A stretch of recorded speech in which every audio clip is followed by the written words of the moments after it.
E aí, galera do Pode Crer, sejam bem-vindos a mais um episódio aqui no nosso estúdio. Eu sou Maiara Macedo. Eu sou Natália Lopes. É um prazer te receber aqui no Pode Crer de hoje com um convidado muito especial nesse episódio. Ele é especial, assim, gente. Eu lembro que assim que a gente idealizou o Pode Crer, ele tava na lista, assim, dos primeiros convidados. Mas ele mora longe e demorou um pouco pra acontecer, mas aconteceu, entendeu? Mas antes da gente... Eu não vou nem falar apresentar, né? Porque vocês estão vendo aqui o nome do convidado na thumb do YouTube. Mas vai lá deixar o seu like, se inscreva no nosso canal, deixe o seu comentário também, compartilhe esse vídeo e siga a gente também no Instagram e no TikTok, que é o mesmo @podecrer.ofc. Tem vídeo de bastidor, tem curiosidade sobre os convidados, assim, muita coisa boa. Isso. Lá vão mais de 110 episódios e a gente também tá no Spotify, Deezer, Amazon, então você é só acompanhar na plataforma preferida. É isso. Não tem desculpa pra não ouvir o Pode Crer.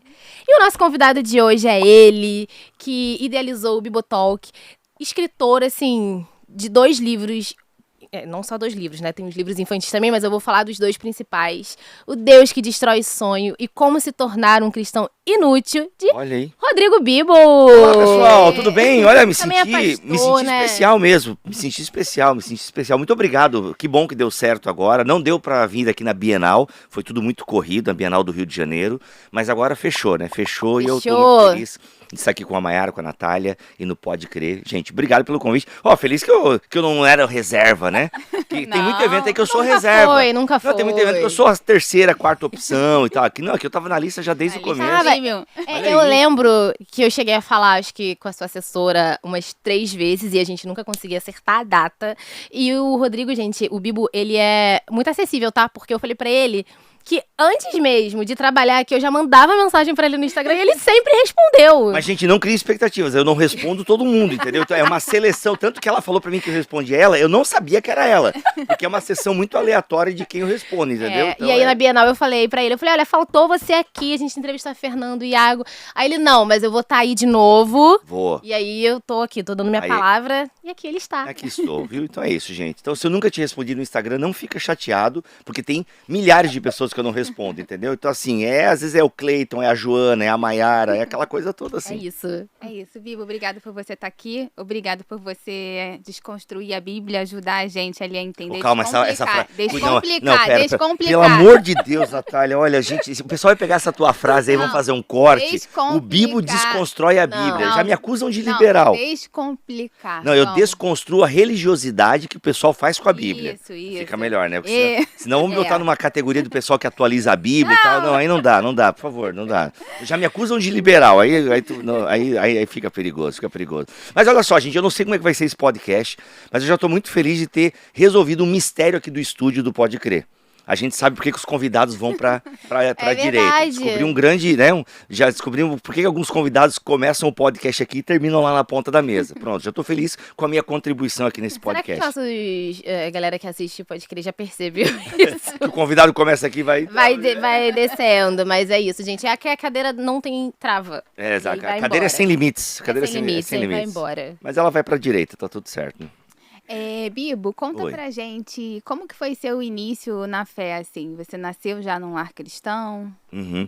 Então, eu não nasci num lar cristão praticante, né? Como boa parte dos brasileiros, nasci num lar católico não praticante. Mas fui batizado, cheguei a fazer a primeira comunhão e desisti da crisma quando percebi que podia fazer no dia do casamento. Então, pra que eu vou fazer se no dia do casamento o padre já faz tudo lá? Então, cresci num lar assim, mas um lar que, apesar de não ser católico praticante, nunca também foi antirreligioso, né? Então, por exemplo, eu tenho uma memória da minha infância de receber estudos de testemunhas de Jeová, né? Então ia lá um casal, não lembro de se era um casal, mas enfim, eu tinha lá o livrinho amarelo, estudava toda a doutrina da Bíblia de acordo com os óculos da testemunha de Jeová, até que a minha avó descobriu e falou, não, para, isso aí não é na nossa igreja. A minha mãe tava tudo certo, tá ensinando coisa boa pro meu filho, bora, pode ensinar, tá tudo certo. Mas uma coisa que eu lembro da minha infância é que eu sempre gostei desse lance religioso, entende? Da questão de Deus, entender e tal. Só que daí veio a adolescência, aquilo não me pegou e, enfim, fui viver como um jovem normal, não cristão. Aos 17 anos, depois de ouvir muito Legião Urbana, foi uma banda que fez muito parte, né? Depois que o Renato Russo morreu, eu virei fã, como muita gente, né? O cantor morre, o pessoal estoura baixando a discografia ou hoje ouvindo no Spotify, por aí vai. E aí, isso me levou, o que o Legião Urbana fez por mim? Porque eu sempre fui um jovem muito agitado e tal, aquela coisa toda. Sempre muito, uma pessoa muito extrovertida, né? Hipertímico e tal. Só que o Legião Urbana me fez parar para pensar um pouco na vida, sabe? Então algumas letras, aquelas que eu podia entender, ou aquelas que eu interpretava a partir do que eu achava que era, como por exemplo a música Teatro dos Vampiros. É uma música tão complicada que nem o Renato Russo sabe explicar ao certo aquela canção. Mas aquela canção, para mim, eu a li de uma maneira, ela me tocou de uma maneira. A arte tem esse poder de tocar a gente, né? E aquela música me levou a pensar muito sobre a minha vida e quão vazio eu era. Sabe, quão vazio eu era e quão preso eu estava. E aí nisso eu tinha uns amigos que faziam as mesmas coisas erradas que eu, mas eles eram da Assembleia. Então eram os crentes, aqueles crentes assim, tipo Raimundo, entendeu? Pé na igreja, um pé no mundo, aquela coisa toda. Só que como eu sabia que eles eram da igreja, apesar de fazerem todas as mesmas coisas erradas que eu fazia, eu falei, vocês são da igreja, não são?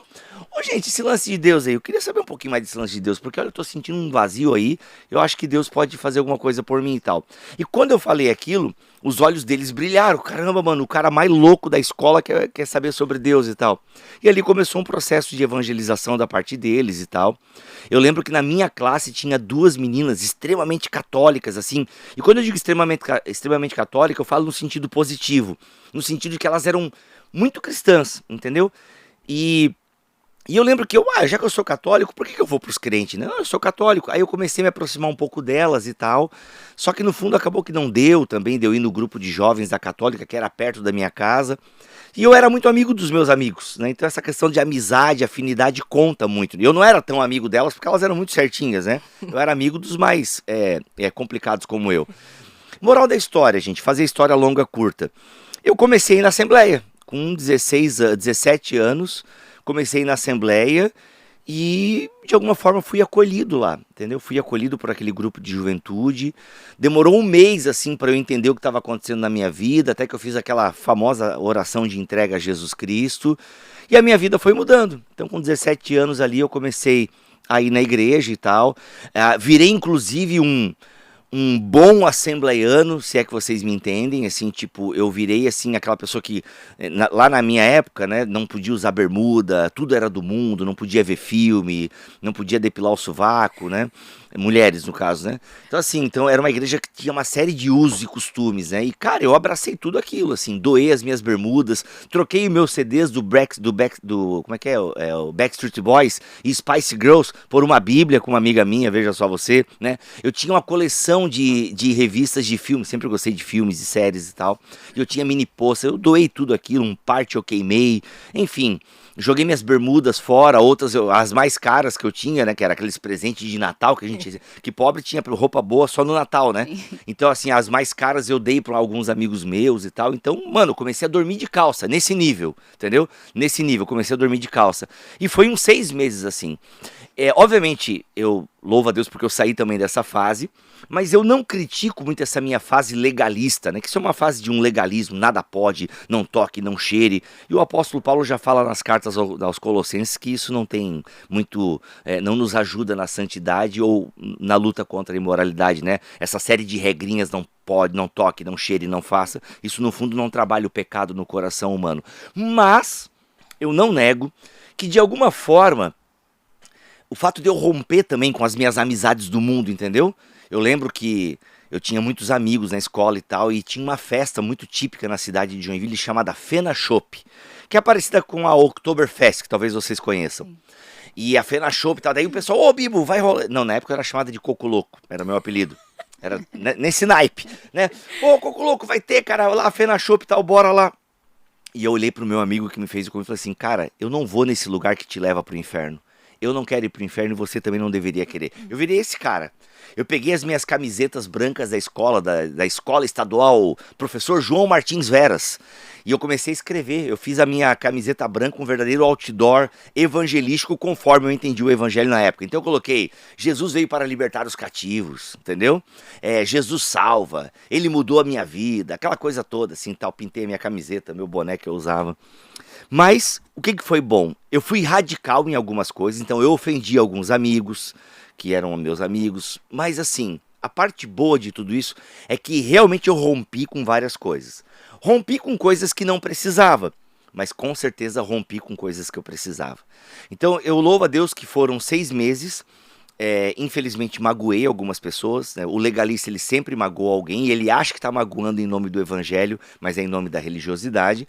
Mas é fato que eu rompi com algumas coisas que eu precisava romper, então nesse sentido foi bom. E aí depois a coisa foi ajustando e tal, a igreja mudou de pastor, mudou de ares e tal, então a coisa foi melhorando um pouco. Bibo, essa fase que você teve bem legalista, como você mesmo colocou, você acha que essa fase te ajudou de alguma forma para você entender hoje essa questão da religiosidade que afasta quem não é crente e às vezes até quem é cristão e se vê ali, não sei. Com certeza, porque assim, o problema da igreja no Brasil hoje não é o liberalismo, como alguns acusam, porque o liberalismo teológico está tomando conta da igreja. Não, o problema da igreja brasileira é o legalismo. E o legalismo é justamente essa postura que coloca no colo do ser humano a responsabilidade da salvação. Em que sentido? Você tem que cumprir todos os ritos e regras, senão você não vai ser salvo. Se Jesus voltar hoje, você fica. Então, o legalismo ele acha que está lutando contra o pecado. Mas ele não está. Ele está criando um sistema onde você nem precisa de Deus. Basta você seguir as regras e está tudo certo. E isso é um problema seríssimo, né? Paulo já lida com o legalismo, Jesus já lida com o legalismo, né, dos fariseus e dos judaizantes e por aí vai, né? Jesus com os fariseus e mestres da lei e Paulo com os judaizantes e por aí vai. Pessoas que, mesmo aceitando Cristo, ainda queriam manter algumas coisas do judaísmo, porque eram regras, né, que eram muito caras para eles. Então, com certeza, essa fase me ajudou a ver que, mesmo eu com um monte de regra, o pecado ainda estava em mim. E que não é esse o caminho na luta contra o pecado. É o que Paulo fala aos Colossenses, entendeu? Não adianta você seguir uma série de regras, que isso não te ajuda na luta contra a imoralidade. Então, o que eu entendo, assim, que foi uma fase boa em algum aspecto, porque me ajudou a romper com o pecado de fato, mas também criou muitas outras barreiras. E outra, me fez perceber que a minha confiança e segurança não estão naquilo que eu posso fazer. Porque na época eu achava que bastava eu fazer as coisas certas e eu iria para o céu. Então, por exemplo, eu lembro assim de semana de Santa Ceia, em que eu estava extremamente tranquilo. Não quer saber, essa semana, olha, não pequei, eu não fiz nada de errado, Jesus pode voltar, eu posso participar da ceia tranquilamente porque eu não pequei. Então, olha, eu posso botar a mão no pote aqui, pegar quantos pão der, vou entornar essa garrafa de suco de uva aqui porque tô podendo, Jesus, eu tô podendo. Só que na maioria das semanas e de Santa Ceia, eu estava destruído. Porque naquela semana eu dei consciência que eu pequei.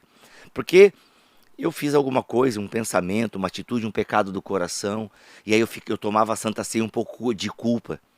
Então, o problema é que eu depositava a salvação no quanto eu busquei a Deus, no quanto eu li a Bíblia, no quanto eu jejuei, e a salvação não está nessas coisas. A salvação está naquilo que Cristo fez e não naquilo que eu faço por Cristo.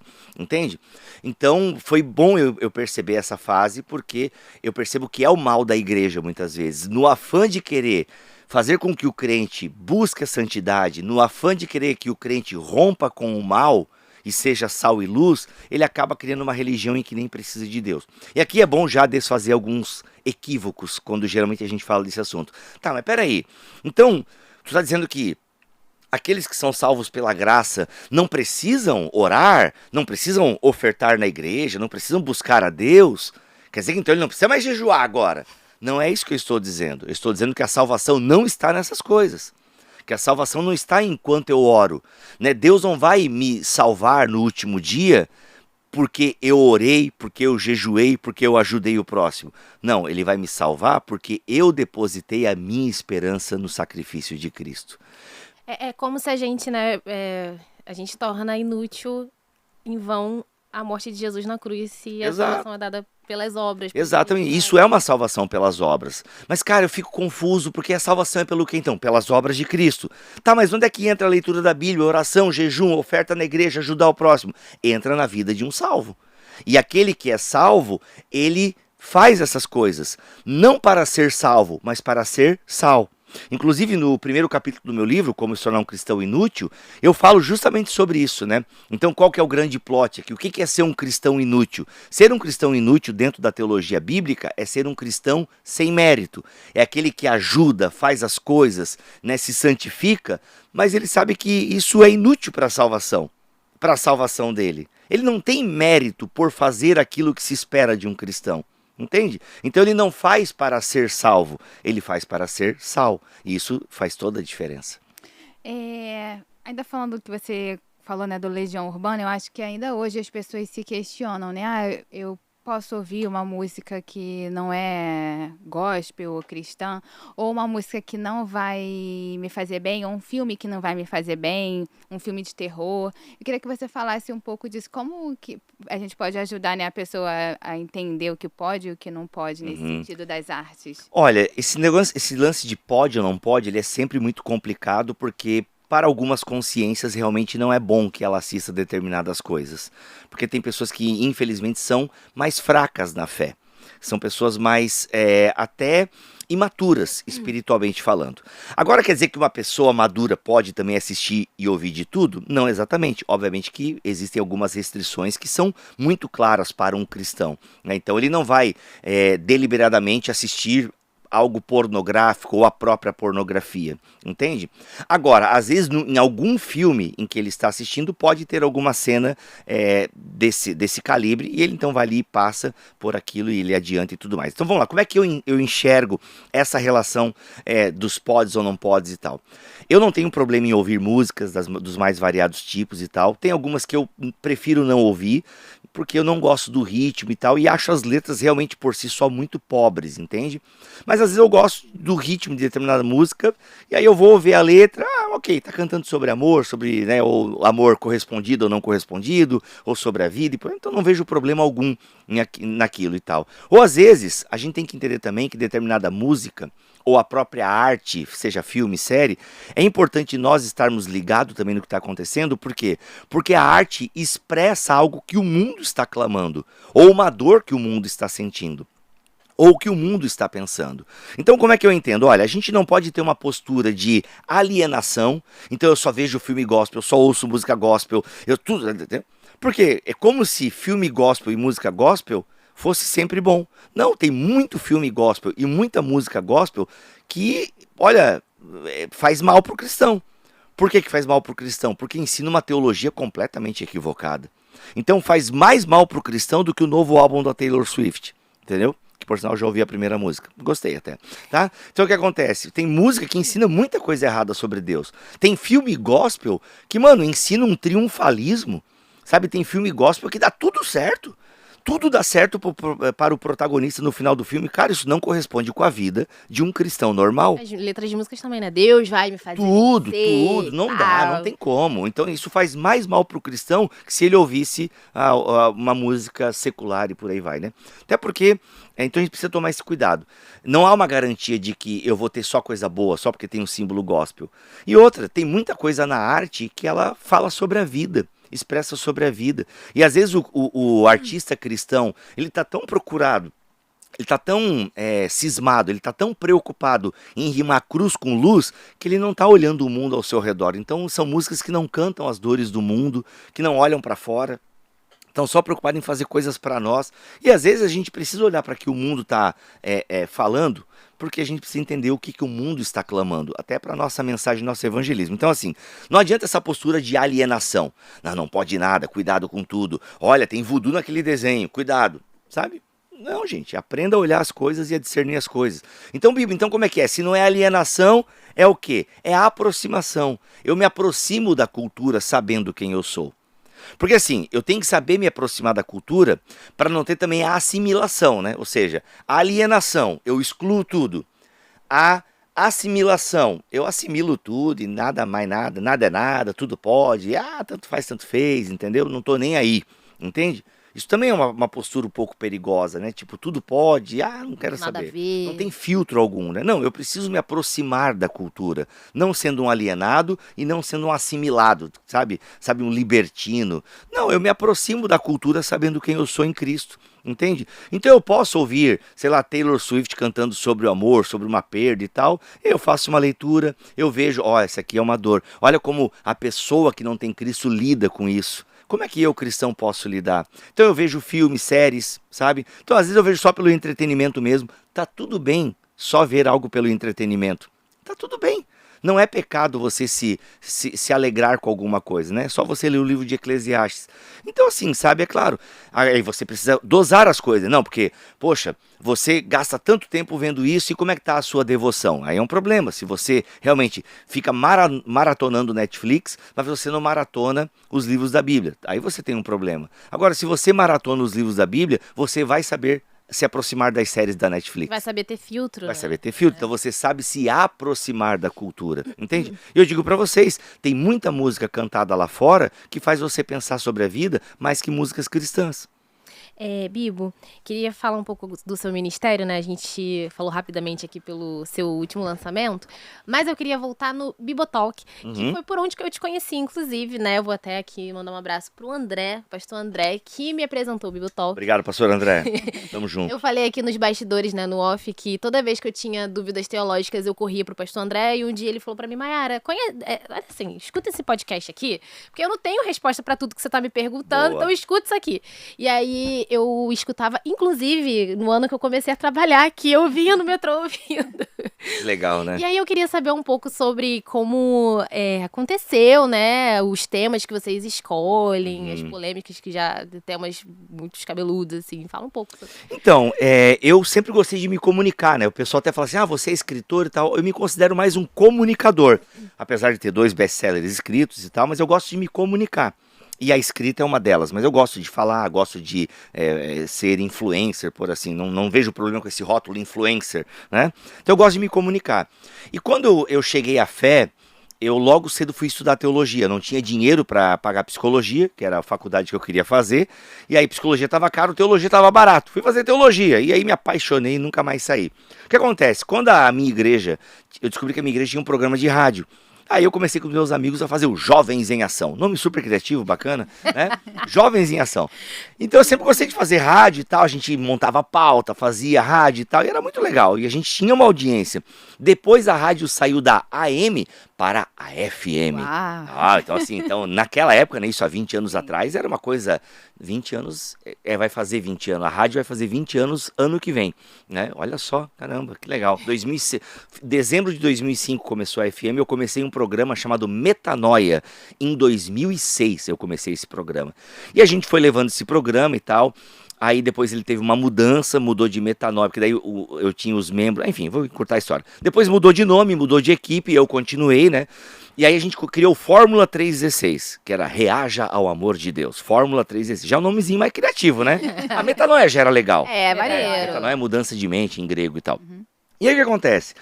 Em 2011, começaram a encrencar com algumas coisas que eu falava na rádio.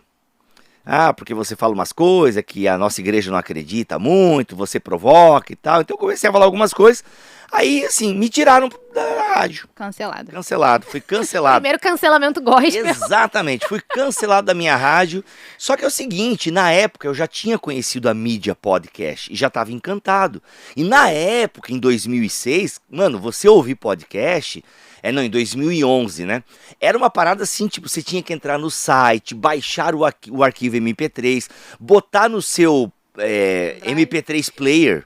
Você botava no seu MP3 player ou no seu computador via pendrive e tal. Cara, era assim, realmente era uma coisa muito nichada ouvir podcast. Aí depois veio, né, os smartphones começaram a ficar um pouco mais popular. Você tinha aplicativos para ouvir no smartphone. Moral da história, aí o Fórmula 316, ele era um programa de rádio, mas nós já disponibilizávamos o programa para a galera ouvir na internet. Então, quando me tiraram o programa da rádio, eu pensei, mano, eu não vou parar. Não podem me calar. Mentira, não falei isso. Eu não vou parar.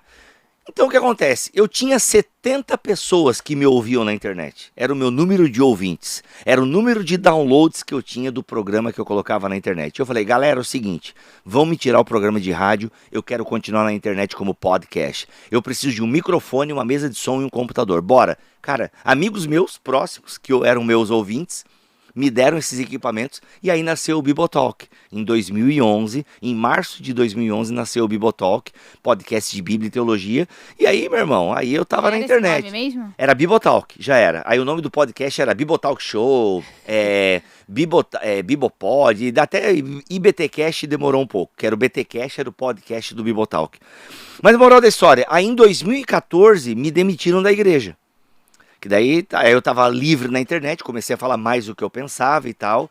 E aí o pessoal, por exemplo, assim, o conteúdo desse meu livro aqui, O Deus que Destrói Sonhos, seria motivo de demissão na rádio e na igreja, né? Por ensinar o que eu ensino aqui. Só pra você achar que eu não tava falando nenhuma besteira, né? Não, coisas que eu falo aqui, por exemplo, foram motivos da minha demissão lá.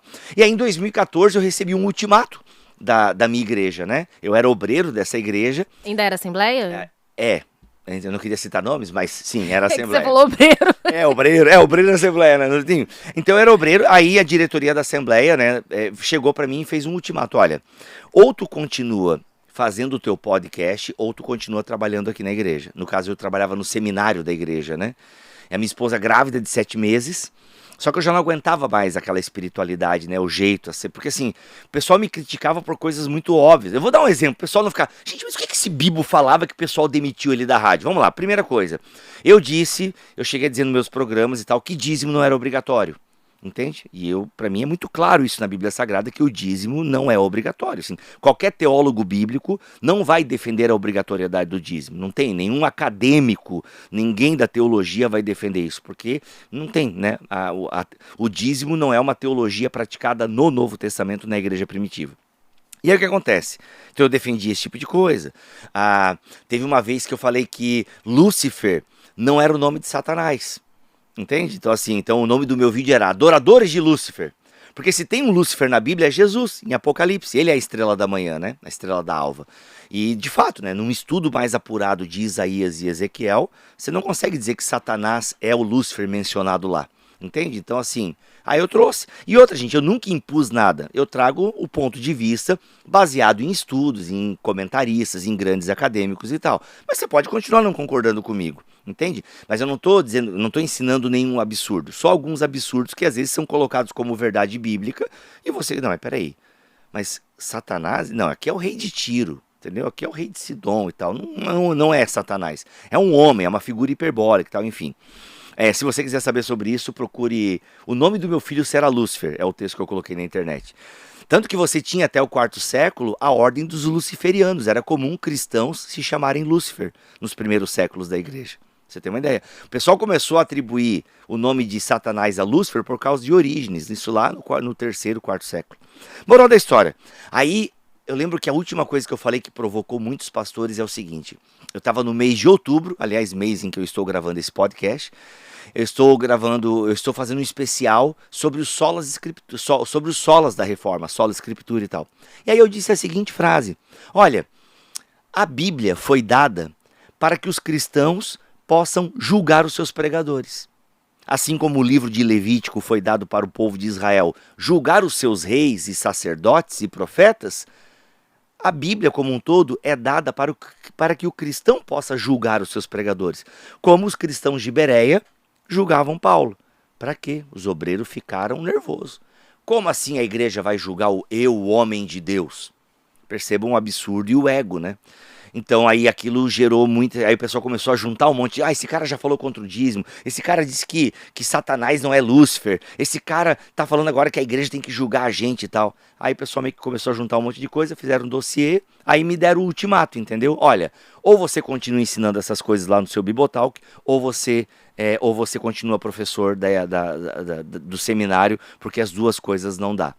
Aí eu fiz a melhor escolha da minha vida, né? Que foi sair desse sistema opressor, enfim, que te tolhe se você não pensa daquele jeito. A fonte de renda na ocasião era do... Totalmente, 100%. 100% o ministério lá, né?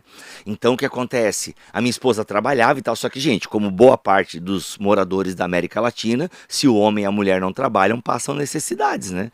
Então, assim, aí a gente ficou... Aí o que acontece? Eu tinha ainda 6 meses de seguro-desemprego, eu comecei a tentar, né? E a sua esposa grávida, né? Minha esposa grávida, exatamente. E aí eu tentei, né, monetizar o Bibotalk de alguma forma, e aí eu comecei a chamar pessoas para ser... Gente, fui demitida por causa de vocês, galera.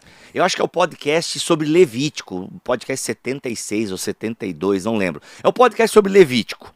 Se você ouvir esse podcast sobre Levítico, no começo eu conto essa história. E aí eu falo assim, gente, agora é o seguinte, eu decidi investir no Bibotalk e eu vou abrir espaço para você que quer apoiar esse ministério.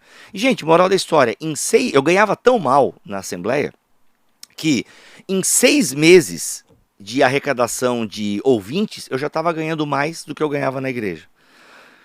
E aí, mano, só que assim, dá aquele medo, né? Aí minha esposa de vez em quando perguntava assim, tá, mas tu não vai arrumar um emprego?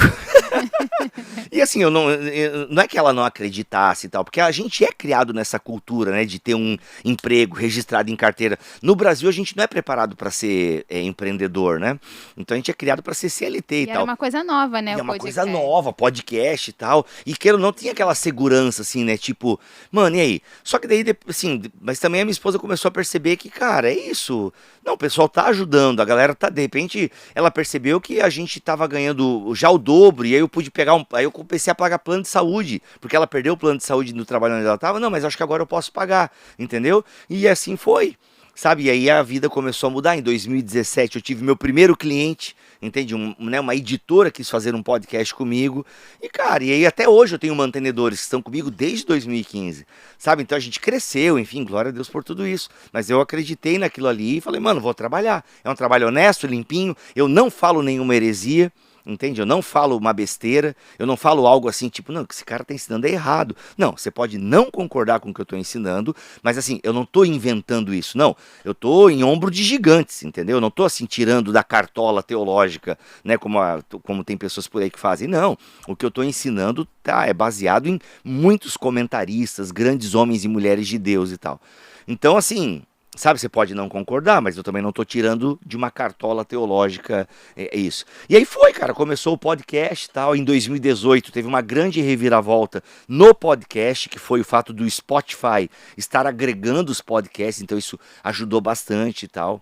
E aí foi, a gente continua até hoje. Teve algum episódio que você se arrependeu, se equivocou, precisou voltar atrás, alguma coisa nesse sentido? Então, é uma pergunta complicada essa de responder. Deixa eu tentar responder de uma maneira sábia. Assim, eu não me arrependo de nada que eu publiquei. Por que eu não me arrependo? Porque de alguma forma aquilo fez parte da minha história e do que eu era. Ponto. Agora, Bibo, você pensa diferente em alguns temas? Com certeza. Então, por exemplo, tem alguns episódios lá atrás sobre masculinidade bíblica e feminilidade que eu penso completamente diferente hoje.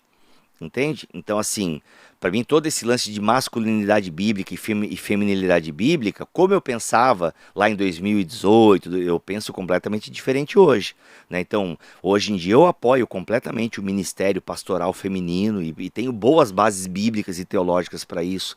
Não acredito que o homem seja o sacerdote do lar, entende? Acredito que no cristianismo é um reino de sacerdotes, como a Bíblia ensina. Então é o homem e a mulher sacerdote do lar. O adolescente é sacerdote do A lar. gente até recebeu um Entende? pastor que falou sobre isso, né? Que não tem na Bíblia. Não falando tem, que o não homem é tem. sacerdote do lar. Eu, Não tem. Você não tem nada na Bíblia que diga que o homem é o provedor do lar, que o homem é o sacerdote do lar. Então, a feminilidade e masculinidade bíblica que se cria aí, na verdade, é um espelho da cultura burguesa americana, década de 50, por aí vai. Então, assim, não é algo da Bíblia, né? Ah, o modelo bíblico de família. Cara, qual o modelo bíblico? De qual período da Bíblia você está falando? Entende? Então, assim, porque a Bíblia tem modelos bíblicos que vão mudando ao longo do tempo. Agora, você tem um cerne, né? E o cerne o que é? Ser parecido com Cristo. Entende? Então eu mudei de posição. Em relação a Israel também, a gente tinha uma posição lá atrás, hoje a gente pensa um pouco diferente e tal, entendeu? Eu acho que tudo isso, né? Quando eu fico muito chocada às vezes, né? Tipo, crente de berço, crente há tanto tempo, e a gente se choca com algumas coisas que são tão óbvias na Bíblia que mostra como a gente não presta atenção no que a gente lê, que a gente não estuda a Bíblia. A gente parece que só absorve aquilo. A gente reproduz uma cultura. A gente reproduz aquilo, só que a gente não para prestar atenção no que a gente tá lendo, Não. né? Eu vou dar um exemplo. Não sei se tu ia puxar outro assunto, mas eu quero dar um exemplo sobre isso. Por exemplo, quando eu fui ordenado ao ministério pastoral, hoje eu não exerço mais o ministério pastoral, sou membro de uma comunidade, muito feliz, mas eu já exerci o ministério pastoral por 1 ano, ativamente numa comunidade como pastor auxiliar. Quando eu fui ordenado ao ministério pastoral nessa comunidade, que foi quando eu saí da Assembleia, eu comecei a congregar nessa comunidade, e fui muito bem acolhido lá, enfim. Quando eu fui ordenado ao ministério pastoral, estou eu lá, subo, né, para ter aquele momento da ordenação. A igreja, né, os pastores pedem para eu me ajoelhar, de repente, eles começam a jogar um óleo na minha cabeça. E aí eu, ok, na hora lá, entrei na vibe e tudo, glória a Deus, fechei o olho, levantei as mãos e derrama, olha aí, derrama tudo, tá tudo certo, né? Só que depois, eu eu perguntei, eu fui investigar um pouco sobre isso, mano, ordenação pastoral no Novo Testamento, como é que é? Aí eu comecei a estudar um pouco sobre isso e eu percebi que no Novo Testamento não tem derramamento de óleo, não tem derramamento de nada na cabeça. No Novo Testamento é meio sem graça, em última análise. Sem graça com muitas aspas aqui, tá bom? Você que não tá vendo aqui no YouTube, está só ouvindo no Spotify, estou fazendo coelhinhos aqui, tá? Aspas, muitas aspas. No Novo Testamento é sem graça, com muitas aspas. Porque no Novo Testamento a ordenação é basicamente os presbíteros impondo as mãos, né? Levantaram as mãos, imporam as mãos e os enviaram. É basicamente assim que acontece a ordenação no Novo Testamento. Imposição de mãos e oração. É assim que acontece. Então, assim, esse lance de derramar óleo, isso é coisa do Antigo Testamento, entendeu? E só para reis, sacerdotes e tal. Então, o que acontece? Eu falei, mano, da onde então, por que fazem isso? Aí eu fui conversar com o meu pastor. Ô pastor, onde é que tá na Bíblia? De onde vocês tiraram da Bíblia esse lance de derramar óleo na nossa cabeça quando a gente é ordenado a pastor? Ele ficou me olhando assim. Rapaz, eu faço isso há 30 anos. Entendeu? Tipo assim, ou seja, ele também nunca parou para investigar. Vai reproduzindo. Reproduzindo. Então assim, é uma heresia jogar óleo na cabeça de alguém? Ou algumas igrejas jogam água, né? Cara, não. Entendeu? Mas não vai dizer que é bíblico. Não é uma heresia, mas também não é bíblico. Entende? Ah, porque representa a unção. Então, a unção já foi me dada. Todo aquele que é batizado em Cristo Jesus já tem a unção, né? 1 João vai dizer isso, que a gente já é um povo ungido. Nós já recebemos a unção. Então assim, esse lance de óleo na Bíblia Sagrada, igual a pessoa fala, óleo ungido, né? Outro erro clássico no meio evangélico, óleo ungido, não existe óleo ungido. Você tem óleo para ungir. Entende? O óleo não é ungido, você tem óleo para... E mano, no Novo Testamento só tem um caso, que é o caso dos enfermos. Então assim, se a sua igreja manda colocar óleo em objeto, carro, está viajando, né? Porque assim, mas é heresia? Não, só não é bíblico.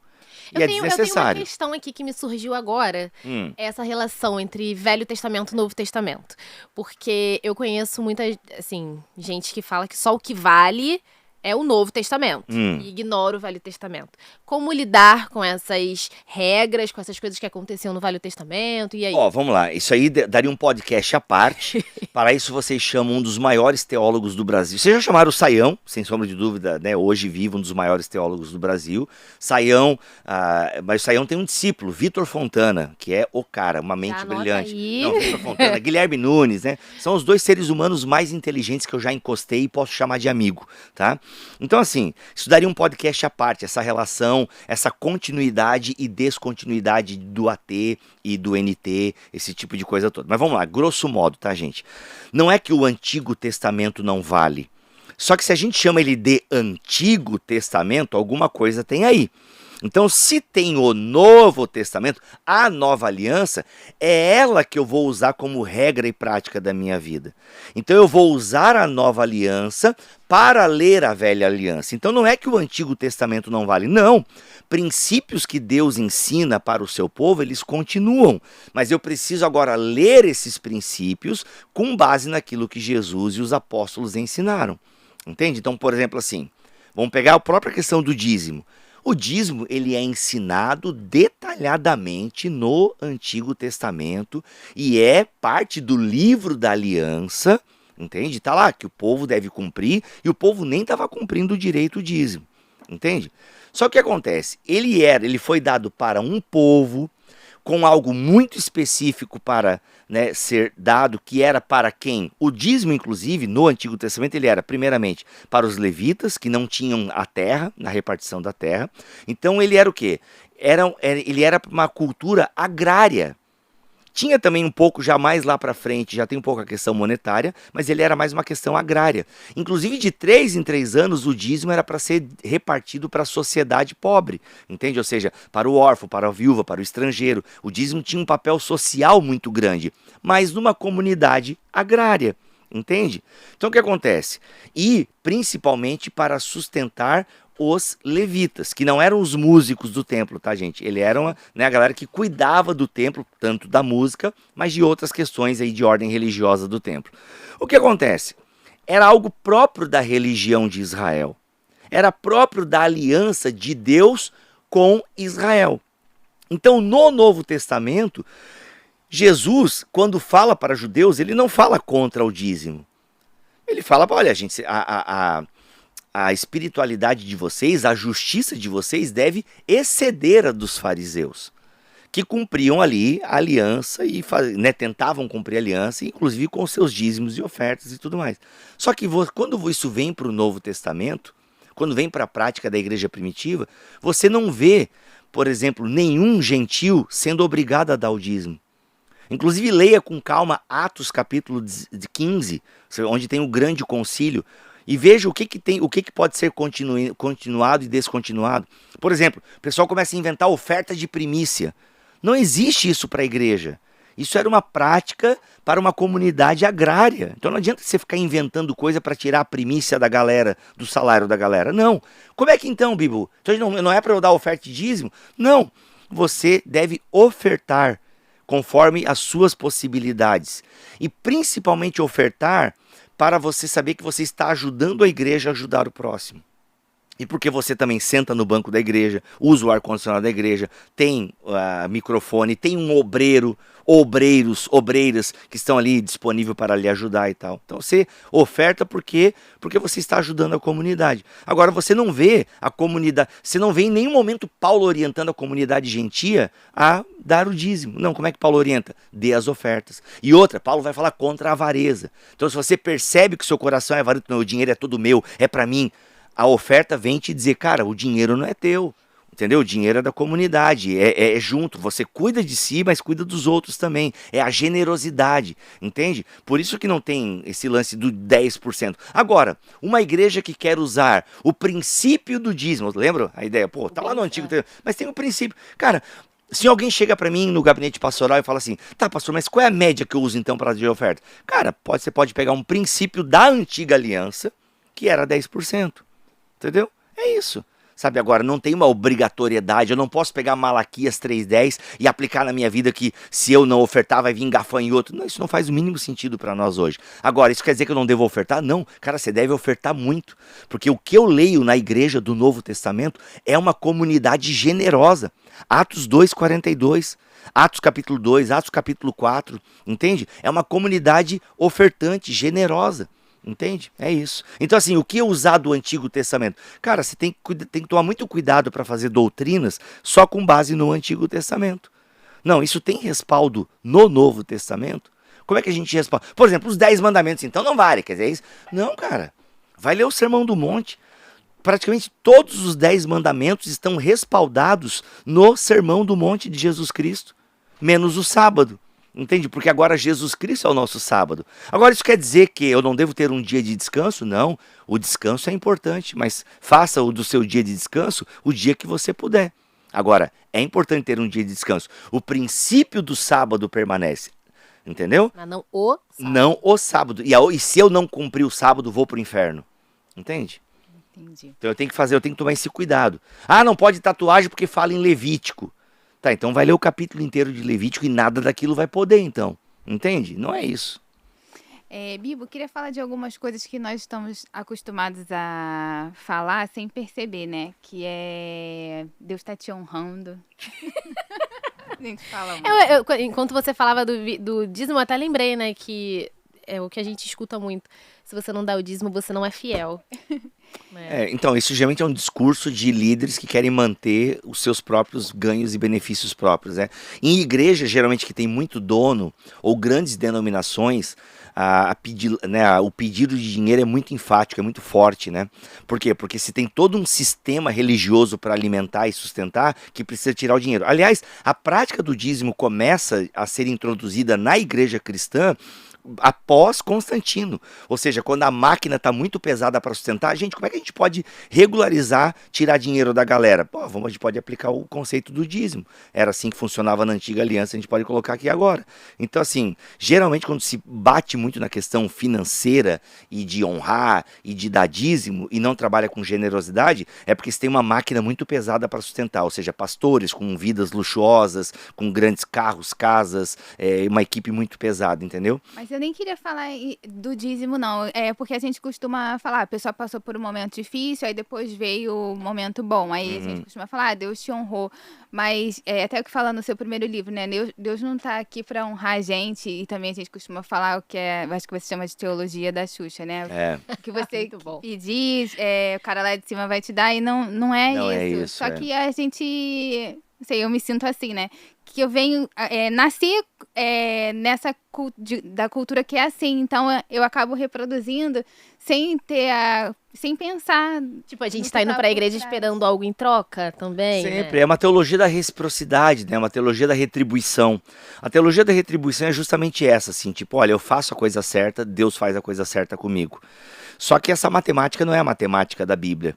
Por mais que alguns livros da Bíblia, eles têm um pouco essa teologia da retribuição, como alguns salmos, alguns provérbios, você tem também Eclesiastes e Jó para dizer que não é bem assim que funciona. Entende? E aí você tem o Novo Testamento, onde você tem a vida de Jesus Cristo, que fez tudo certo e foi crucificado. Você tem a vida dos apóstolos, que foram os apóstolos e passaram muitos perrengues. Você tem homens e mulheres de Deus que, sabe, foram crucificados, que foram mortos e ainda assim não viram, não receberam a promessa.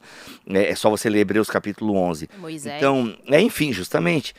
Então se cria uma teologia triunfalista. Cara, se você orar isso, se você cantar isso, se você subir essa montanha, se você der essa quantidade, se você fizer essa campanha, entende? Se você fizer isso, é batata, vai dar certo na sua vida. Eu acho que é muito difícil, né, gente que é crente, conseguir ter essa maturidade de entender isso, porque a gente sabe que o que acontece com o ímpio acontece com a gente, ponto. Mas a gente tá sempre, Deus, o que eu posso fazer pra melhorar? Se eu tiver fé que o Senhor vai me fazer conseguir um emprego bom, eu acho que a gente fica nessa linha tênue de parecer que não tem fé, sei lá, Deus vai, se ele quiser fazer, ele faz, Sim. então eu não preciso orar. Exato. Né? Então fica parecendo que não tem fé e Ou ter se fé. a culpa é sua que não orou o suficiente ou não que fez não o fui suficiente. fiel. Vamos lá, legal. É. Porque uma das coisas que o pessoal, às vezes, depois de ler o meu livro, algumas pessoas, quando leem a primeira vez meu livro, porque eu acho que se ler a segunda, pega. Eu acho que eu escrevo bem, né? Acho que tá claro. Mas, enfim, quando a pessoa lê o meu livro e às vezes não, enfim, né, não prestou muita atenção, enfim, ou ela leu muito rápido, ela fala assim, tá, cara, eu não posso mais sonhar agora, então. Agora não posso mais sonhar, não posso... Não, gente, inclusive até eu explico ali. Sonhe na presença de Deus. Faça as coisas corandio, diante de Deus. Entende? Então, assim, vamos pegar esse seu exemplo. Cara, como é que eu regulo isso, entendeu? Velho, você regula isso fazendo as coisas diante de Deus. Não é pecado você querer ter um emprego bom. Vai estudar para isso. Enquanto estuda, pede ajuda de Deus. Entende? Então, assim, faz a sua parte. É aquela famosa ora com o olho aberto, outro fechado. É como Lutero falava, ora et labora, ore e trabalhe. Entende? Faça as coisas como se tudo dependesse de você, mas saiba que está nas mãos de Deus. Entende? E outra, ore pedindo para Deus um trabalho melhor, ore para Deus pedindo as coisas. Não, eu não sou contra você pedir as coisas para Deus, tá? Ó a confirmação, mentira. Eu não sou contra você pedir as coisas para Deus. A reflexão do meu livro é, cara, sonde o teu coração. Por que você está pedindo isso? Qual é a motivação por trás? É só isso que eu estou querendo trazer. E outra, mas peça para a glória de Deus. O problema é que tem muita coisa que a gente pede para Deus, mas é só um coração mimado querendo as bênçãos e as coisas dessa terra. Não, e se Deus não faz aquilo que a gente acha que ele tem que fazer, eu acho que isso também é outro problema. Tudo você aborda aqui, né? Deus não tem que fazer nada, tipo, ponto. não, Deus tem que me dar uma família assim, assim, assim. Não. Deus tem que me fazer acontecer. E se ele não faz, aí vocês fazem a mesma coisa que eu fiz. Lá atrás, quer ficar com raiva de Deus e... Ah, Deus não fez pra... Gente, eu juro, eu vou até aqui, ó, vou contar pra vocês. Ai, Em que primeira vergonha. mão, repórter do Pleno Sério, News gente, abre o coração. eu acho que... Mas foi um lado bom, assim, porque eu comecei a entender como eu era imatura na fé. Que meu casamento foi adiado por conta da pandemia. E aí eu virei e falei assim, se Deus não vai fazer o que eu quero, então eu também não vou mais buscar Deus. Deus ou é do meu jeito ou nada feito. Exatamente, como se ele me devesse alguma coisa, como se ele tivesse que fazer a minha vontade. Enfim, aí eu entrei numa crise, e aí foi inclusive nessa época que eu li O Deus que Destrói Sonhos. Então, gente, é muito bom, tá? Esse título aqui, ele pega. Pega muito. E aí eu comecei a ficar muito constrangida e ver que eu tava sendo só rebelde e mimada, né? Agora vamos lá. Não entendi a palavra. Exato. E tá tudo bem você ficar triste por alguma coisa que deu errada na sua vida. A gente é ser humano, entende? Agora, não pode ficar com raiva de Deus. Entende? Porque Deus não fez do jeito que eu queria. Não, gente, tem coisa da vida que vai acontecendo. Não que, assim, vamos lá, é perigoso falar o que eu vou falar, que as pessoas podem interpretar mal. Mas, assim, às vezes, a gente quer tanto Deus na nossa vida, só que a gente acha assim, que Deus ele tem que interferir nos mínimos detalhes, em tudo da nossa vida. E, gente, não, isso não é espiritualidade, isso é imaturidade. Por exemplo, eu falo no capítulo 5 desse livro, né? Sobre, Senhor, qual é a tua vontade para a minha vida? Aí as pessoas acham que Deus tem que revelar tudo, com quem vai casar, onde vai trabalhar, na igreja que vai congregar. Ué, gente, cadê o cérebro que Deus te deu? Cadê a palavra que Deus te deu para você ler, pensar, meditar e poder aprender a tomar decisões como um filho maduro? Porque você não tem no Novo Testamento ninguém orando, Senhor, qual é a tua vontade para a minha vida? Ninguém no Novo Testamento faz essa oração. Entendeu? Então assim, por que eu vou fazer? Entendeu? Ah, mas no Antigo Testamento faz. Então é que no Antigo Testamento eles não tinham a Bíblia, eles não tinham o Espírito Santo. Não tinham Jesus. Não tinham Jesus. Nós temos agora o Espírito de Deus em nós. Entendeu? Então, e no Antigo Testamento, no Novo Testamento, eles nem tinham a Bíblia inteira como nós temos. Eles só tinham o Antigo Testamento e os apóstolos. Então o que eles faziam, cara? Eles meditavam de coração na doutrina dos apóstolos. E a partir disso tomavam decisões. Então assim, a gente quer tudo. E aí quando a coisa não acontece, poxa, ou eu não busquei a Deus direito, ou, poxa Deus, ou a gente por quê? se culpa, ou a gente se rebela. É, exato. E gente, não tem coisa que é culpa sua ou outra. Que é culpa sua ou é só a vida. Tem coisa que não é culpa sua, mas é a vida. É esse mundo que jaz no maligno, entende? É coisa que você plantou lá no passado e nem lembrava mais. Então não é culpa de Deus e não é nem culpa sua às vezes é só o mundo que você vive. E esse mundo é mau. É um mundo que o próprio Cristo disse, vocês vão ter aflição nele. Mas tem de bom ânimo, eu venci o mundo, galera. Uma hora isso vai acabar. Mas enquanto isso não acaba, vai ter perrengue, entendeu? E também tem um pouco da certeza de que, não sei, né? Que independente se o que está acontecendo comigo hoje é ruim ou bom, Deus está comigo. Não ter essa dúvida. Exato. Então assim, se ele fizer, ele é Deus. Se ele não fizer, continua sendo Deus. Entende? Então assim, e outra, qual é a diferença do crente para o não crente? Entre tantas diferenças, né? Mas nós podemos, num momento de muita dor, ainda assim ver uma flor nascer. Nesse momento de tragédia. Nós conseguimos ressignificar a tragédia, nós conseguimos ressignificar a dor, nós conseguimos perdoar, sabe? Então, quantas vezes você viu um cristão que passou por um assassinato na família e perdoou aquela pessoa, né, o perpetrador, enfim, que fez o mal. Você vê que o cristão, mesmo no momento de dor, ele aceita aquilo porque o próprio Cristo sofreu e morte de cruz, então ele sabe que não é melhor que o seu Senhor, entende? E o cristão maduro, quando ele é acometido de um câncer, por exemplo, ele não vai dizer assim, ó, Deus, por que eu? Um cristão maduro, diante de um câncer, fala, Senhor, seja feita a tua vontade. Por que não eu? E por que não eu? Exato. O que eu tenho de diferente de qualquer outro ser humano? Entende? Ah, porque eu oro mais, eu jejuo. Porque tem pessoas que vendem essa ideia, né? Cara, se você fizer tudo certo, se você ficar aqui nessa igreja, ofertar nessa igreja, nem doente você fica. Entendeu? É até engraçado, não quero citar nomes, né? Mas tem um pastor aí dessas igrejas neopentecostais que fala que crente não fica doente. Que ele mesmo nunca pegou um resfriado, mano. Aí corta, aí teve um desocupado, glória a Deus pelos desocupados na internet. O cara pegou um monte de corte, ele resfriado, suando o nariz, entendeu? Ele fala, e eu mesmo há anos nunca pego uma gripe. Aí corta ele suando o nariz a todo momento, porque é absurdo, né? Tipo, o cara dizer que não pega uma gripe, né? É impossível. Né? Eu tô falando demais, né? Só vou concluir aqui o testemunho da moça que... a gente cortou, mas aí... Jesus não ficou com raiva dela, porque o casamento foi lindo. Foi lindo, olha aí, teve bons docinhos, a comida tava boa, que o importante é a comida. Bom, que bom. Obrigada, Jesus. Mas eu também queria entrar aqui num outro problema, mas é um problema que a gente já vê acontecendo na igreja, não é de agora, é muito tempo, que é a teologia da prosperidade, que eu acho que vai muito com essa questão de, Deus vai me honrar com bens materiais, se eu tenho um carrão, sabe? E eu acho isso muito, muito, muito problemático. Muito, né? demais. Então, peraí, gente. Vou Natália, beber- vai pedindo aí pra galera Não, seguir, não, que eu vou botar, eu tô vou de botar boa. mais água, vou botar mais água não, pra tá você. de boa. Eu só ia pra dar aquele golpe, entendeu? Assim, Natália, pede o pessoal seguir aí. Vai aí, Arroba gente, Bibotal, que interagindo. mentira, calma. Também. Se inscreve no canal, deixa seu comentário, diz o que você mais tá gostando aqui. Que a gente sempre lê. Não, mas tem que falar que não tá gostando também. Tá concordando, não tá concordando? Exato. Se não estiver concordando, você está errado, porque eu estou certo. Mentira! Mentira. Vamos lá, gente, vamos lá. A teologia da prosperidade, ela já existe desde a década de 80 no Brasil. Ela vem forte, né, na década de 80. É uma porcaria que a gente importa dos Estados Unidos, como muita coisa que a gente faz. E é uma teologia que justamente promete isso, entendeu?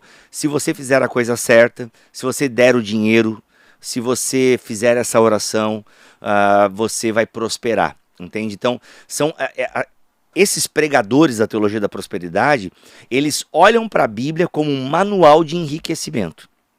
E hoje não é só os teólogos da prosperidade que fazem isso, os teólogos coach agora fazem isso, né? Então você tem, por exemplo, um grande teólogo coach no Brasil, que é famosérrimo, 1 milhão de seguidores, que é isso, que olha para a Bíblia e ele vai te ensinar pela Bíblia como você enriquecer. Porque é isso, é como se um cristão pobre não combina. Entende? Um cristão pobre não combina. Então, esse pessoal vende esse tipo de coisa. Só que é uma riqueza que eles construíram com o dinheiro dos pobres e assalariados. É um dinheiro que eles construíram com cursos que vendem coisas mirabolantes que não funcionam na vida real, né? Mas é aquela coisa, né? Sai o malandro e o idiota, quando eles se encontram, sai negócio. E nesse caso é isso, né? Sai o pastor malandro, o coach malandro, encontra o cristão medíocre, o cristão imaturo, ele compra aquela teologia e sustenta impérios, né? Então a teologia da prosperidade é isso, é esse absurdo, né? É a teologia dos amigos de Jó, é a teologia que acha que se você, sabe, fizer tudo certinho, tudo vai dar certo na tua vida. E tanto o livro de Eclesiastes quanto o livro de Jó dizem que você pode fazer tudo certo, mas o sol nasce para justos e injustos. É o Salmo 73, se não me falha a memória, que é o Salmo de Asaf. Indignado porque o ímpio está indo bem, entende? Então assim, você não tem garantia alguma que as coisas vão dar certo na sua vida só porque você serve a Deus. Não, tem muita gente que serve a Deus, continua pobre, morando em comunidade, ralando, pegando condução 3 horas para chegar no trabalho, ou mais ou menos, enfim, e tá lá ralando, entendeu? E nunca vai ser rica, nunca vai ganhar muito dinheiro, mas ela pode continuar sendo fiel a Deus mesmo, né, na dificuldade que enfrenta da vida. Então a teologia da prosperidade é isso, ela vem de uma mentira, né? E é isso, e geralmente muitos testemunhos dessas igrejas são falsos, são mentirosos, né? Muitas possessões malignas, são atores, enfim. Então o pessoal vende uma coisa para tirar o seu dinheiro, entende? Então assim, o que é uma pena, porque o ofertar na igreja é uma coisa boa, entende? O ofertar na igreja é uma coisa bíblica, inclusive. Só que esse pessoal extrapola, né, o que a Bíblia faz, e eles criam campanhas e verdadeiras... Assim, a teologia da prosperidade e a teologia da prosperidade, ela traz um misticismo muito barato, ela traz esoterismo e nova era para a igreja. Basicamente isso. Aquilo que ela condena, no fundo, ela reveste de campanha, e aí você tem que tocar na ponta desse altar, você tem que tocar nesse candelabro, fazer isso, essa campanha. Nada mais é do que esoterismo dentro da igreja. E a teologia da prosperidade afetiva, que é o que vem forte com os coach, é essa teologia. Eles não pedem o teu dinheiro diretamente, mas eles te vendem um curso que vai fazer você destravar o seu destino. Entendeu? Emocional. Inteligência emocional e tal. Então misturam Jesus com PNL, né? E é isso. A própria Ana Paula Valadão estava admitindo umas coisas aí, né, em vídeos recentes, né? Então o pessoal cria uma emoção e depois, se eles te emocionam, eles te vendem um curso, eles te vendem alguma coisa e assim eles enriquecem, entendeu? Então, mas assim, a teologia da prosperidade afetiva é o seguinte: Jesus vai te fazer feliz. Enquanto que na teologia da prosperidade, Jesus vai te fazer rico, na teologia da prosperidade afetiva, Jesus vai te fazer feliz. E essa felicidade é você tendo o lifestyle que esses proponentes têm, né? Bons carros, uma boa aparência, enfim, dinheiro no bolso. E na verdade essa não é a promessa do evangelho. Bibo, como que é sair de 70 ouvintes para um autor de 2 best-sellers? Olha, é bom, com certeza, né? Hoje no nosso podcast a gente tem uma média de 40 mil ouvintes que ouvem o nosso podcast. E é muito legal você saber que aquilo que você está falando está sendo ouvido por mais pessoas, né? É muito legal você ouvir os testemunhos. Então, assim, toda semana eu consigo ver, né? Tipo, eu não consigo ver o que todo mundo me manda no meu Instagram, mas sim, sei lá, a cada 2, 3 dias eu tento olhar lá naqueles lugares abscônditos do Instagram, lá, aqueles comentários que estão escondidos e tal. Foi onde eu achei a Mayara, provavelmente. E aí o que acontece? E aí tu lê lá um testemunho, entende? Cara, muito obrigado pelo podcast e tal, mudou a minha vida. Quando eu recebo de pastores, né? Nossa, cara, isso mudou a minha igreja inteira. O que eu aprendi com vocês mudou a teologia da minha igreja. E hoje eu tenho uma outra igreja, uma outra pegada e tal. Então, assim, isso, cara, é muito legal. Entende? Então, assim, você corre o risco de ter um coração vaidoso e de morrer pela boca e pelo orgulho e tal, né? Como disse C.S. Lewis, foi o orgulho que transformou um anjo de luz em diabo, né? Então, assim, você tem essa tentação a mais de achar que é alguma coisa, de achar que é de indispensável para o reino, entende? Não, eu quero continuar sendo um cristão inútil. Então, assim, é muito legal, entende? É muito legal você escrever um livro de forma despretensiosa. Eu comecei a escrever em 2018 esse livro, lancei em 2021 e de repente, né, foi lido aí aliás, foi comprado por mais de 600 mil pessoas, mas fora a galera que baixa no PDF e tal, enfim, né, esses filhos de Satanás que ao invés de comprar, baixam aquele PDF. É crime, tá, gente? É crime, mas enfim, não quero entrar nesse detalhe. Mas que bom que se leu pelo menos e serviu, tá bom, mas enfim. E esse aqui já bateu 100 mil cópias vendidas, né? Eu queria falar desse aqui agora também, né? Você até veio pra Bienal do Livro pra ele já tá, enfim, é um cristão inútil. Ele já tá com 100 mil cópias. Então é muito satisfatório, entendeu? É muito satisfatório. É assim, tipo, é legal. Só que assim, eu tenho amigos e amigas que sempre me fazem deixar muito pé no chão, entendeu? Então, assim, a gente sabe o que a gente quer enquanto Bibotalk. Então, por exemplo, cara, qual é a forma para crescer um podcast? Para você crescer um canal no YouTube? Polêmica. É você cutucar os outros, é você citar nomes, entendeu? Cara, você entrou em treta, você cresce no YouTube. Não é o caminho que a gente segue. Então eu quero continuar sendo mais proponente, propondo mais conteúdo. Sabe, a gente evita citar nomes e tal, entendeu? Então assim, eu quero ser mais proponente. Então é isso, então é muito legal ter amigos e amigas que deixam a gente manter nessa linha editorial, por assim dizer, pessoas que conhecem meus pecados, o fato de eu ser uma pessoa também que estuda a palavra, ter amigos, então cara, como é que eu vou me envaidecer sendo o cocô do cavalo do bandido que eu sou, velho? Como é que eu vou me envaidecer se o meu pecado tem nome e sobrenome? Então assim, não tem como eu me envaidecer muito, entendeu? Porque eu tenho amigos e eu tenho uma Bíblia aberta. E não existem pessoas boas diante de uma Bíblia aberta. Então, assim, ao mesmo tempo que é muito legal, tem também o risco da tentação de você achar que é alguma coisa, mas eu louvo a Deus pela minha rede, sabe? Os meus amigos e amigas que não me deixam cair da graça, sabe? Que nem aquele pastor, não lembro qual foi o pastor que falou, né? Que o velho homem, às vezes, tenta voltar, né? Não, o velho homem sabe nadar. Sabe nadar. O velho homem sabe nadar as águas. Quem disse foi Lutero, né? Lutero falou que o velho homem resiste, né, às águas do batismo, né? Bibo... avisar aqui também pra galera que tem criança em casa, né, Nath? Ó. Nath tem filho. Você também tem livros infantis, tem O Dia que o Hugo Perdeu a Sua Baleia, né? Isso, foi o lançamento agora de outubro. E outro, desculpa, não lembro o nome do... O dia, Quando o Meu Sorvete Cai. Vamos começar de... que é inspirado, tá aqui no... Olha a história desse livro infantil. O meu livro, ele tem essa capa aqui, legal, colorida e tal, e desenhada. Mas por que eu quis uma capa desenhada? Porque... o Guilherme Met, ele faz a capa dos meus podcasts há mais de 8 anos. E, mano, o cara, por muito tempo, foi voluntário, desenhando de graça pro Bibotalk. Falei, mano, pelo menos ele tem que ganhar um dinheiro com isso, né? Então, se eu puder carregar ele pra editora, graças a Deus, hoje ele faz um monte de serviço pra editora, porque ele é um cara extremamente competente. Ele e a sua esposa, HB, que é uma design e tal, enfim. Então, eu trouxe ele pra fazer a capa do meu livro. E aí tem essa capa e tal, que simula bem sabe, um sorvete caído no chão, é algo desesperador, né? Dói. Poxa vida, dói, é uma frustração, acho que representa bem uma frustração, um sorvete caído no chão. Só que acontece, em algumas livrarias, a galera começava a colocar isso aqui no departamento infantil da livraria. E aí o pessoal começou a me mandar muita mensagem, mano, fui procurar o teu livro, tava lá no setor infantil e tal, não sei o quê. Comuniquei com a editora, que precisava melhorar o briefing daquilo que era passado para as livrarias. Mas o meu editor falou o seguinte, cara, tu é pai, não é? Sou. Tu conta história para tua filha? Conto. As tuas histórias são boas? Cara, minha filha ama, mas ela é minha filha, né? Tipo, elogio de mãe, esposa e filha não conta muito, mas, cara, tu toparia escrever um livro infantil? adaptando a história do Deus que destrói sonhos para ensinar algum princípio que tu ensina aqui para a criança. Eu falei, cara, boa ideia, mas eu quero um profissional junto comigo, porque não é a minha área.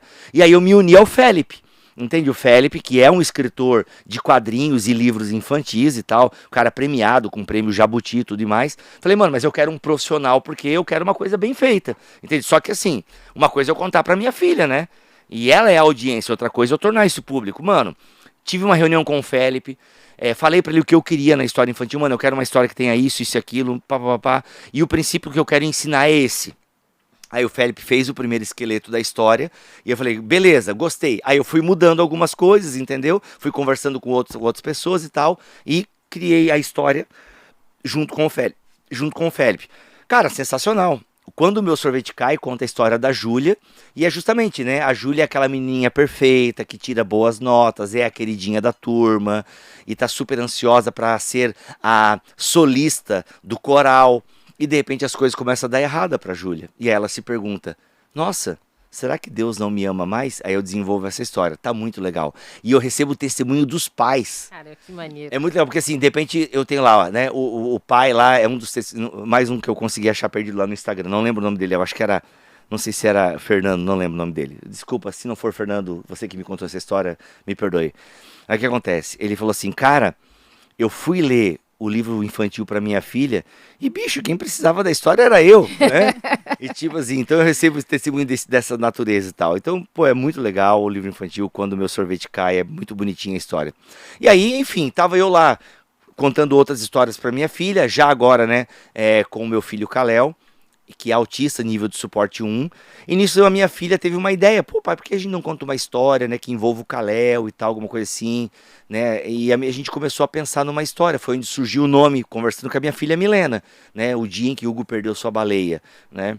Então assim, mas não, o primeiro título é o dia em que eu perdi minha baleia, alguma coisa assim, seria o primeiro nome. Depois a gente, por conta de questões editoriais, achamos melhor colocar o nome do Hugo e tal.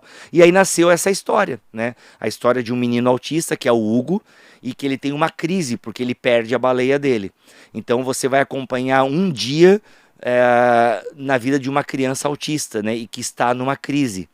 Então aí nasceu o dia em que o Hugo perdeu a sua baleia e tem a mão diretamente do Felipe também, que entende bastante do universo do autismo e tal. A minha esposa ajudou no processo de escrita também. Até, aliás, o texto no final é da minha esposa, eu pedi para que ela escrevesse, né? A gente escreveu junto ali, mas o texto, grosso modo, é dela. Então é isso, nasceu essa história que você vai acompanhar o Hugo e o propósito desse livro é justamente mostrar que nem tudo é birra, entende? Que você pode estar diante de uma criança neurodivergente. É um abraço nas mães também, geralmente as mães é que mais sofrem com crianças neuroatípicas, porque tem muitos pais também, tá bom? Eu também sofri, obviamente, mas por estar trabalhando nem sempre acompanhei os meus filhos só nas primeiras e tal, mas geralmente quem acompanha semanalmente o filho nas terapias geralmente é a mãe e tal. Então é um abraço nas mães também que sofrem com crianças neurodivergentes e tal. Então é bem legal, assim, bem legal, um livro bem... É um abraço gostoso esse livro, sabe? Que é o dia em que o Hugo perdeu sua baleia. E tá lindo, tem uma baleia linda, maravilhosa na capa. Os livros infantis são da mesma editora. Tudo, eu sou escravo da Thomas Nelson. Eu estou preso no porão dela. Tudo da Thomas Nelson, então você que quer adquirir Como se tornar um cristão inútil, Deus que destrói sonho, O dia que o Hugo perdeu sua baleia e o... Quando o meu sorvete cai. Tudo da Thomas Nelson. Tudo Thomas Nelson. Cara, eu fiz até que mudando rapidinho, assim, de assunto. Vamos. Uma questão aqui, teológica, que eu gosto muito, que é essa questão da vontade de Deus e de pedir sinais pra Deus. Deus, eu tenho que fazer isso, me manda um sinal. É pra eu casar com fulano? Me manda um sinal, né? Você vê o sinal, mas não, confirma. Isso daí foi um sinal. E aí tem aqui uma parte na página 107 de Deus que destrói sonho. Nome da rádio. Não, o nome da rádio que me expulsou era 107. Que eu gosto, é o sinal, que eu gosto muito, que diz assim: a vontade de Deus já está clara e revelada em sua palavra. Ficar pedindo sinais para Deus é sintoma de imaturidade espiritual e fuga de um compromisso com as escrituras. Disserte sobre isso. Então, como eu falei já, você não tem essa oração no Novo Testamento. Ninguém no Novo Testamento pede Senhor, qual é a tua vontade para a minha vida? Vamos pegar o lance, né? É clássica. A pessoa ora muito, Senhor, com quem que eu vou me casar? Senhor, será que é com Pedro? Será que é com a Joana? Senhor, me dá um sinal. Gente, o que Paulo orienta em 1 Coríntios capítulo 7? Paulo ali está diante, né, de mulheres que os maridos saíram de casa, abandonaram, e Paulo assim, olha, você está livre para casar de novo. Escolhe alguém da comunidade e casa. Mas é melhor ficar solteira e se preocupar com as coisas de Deus, né?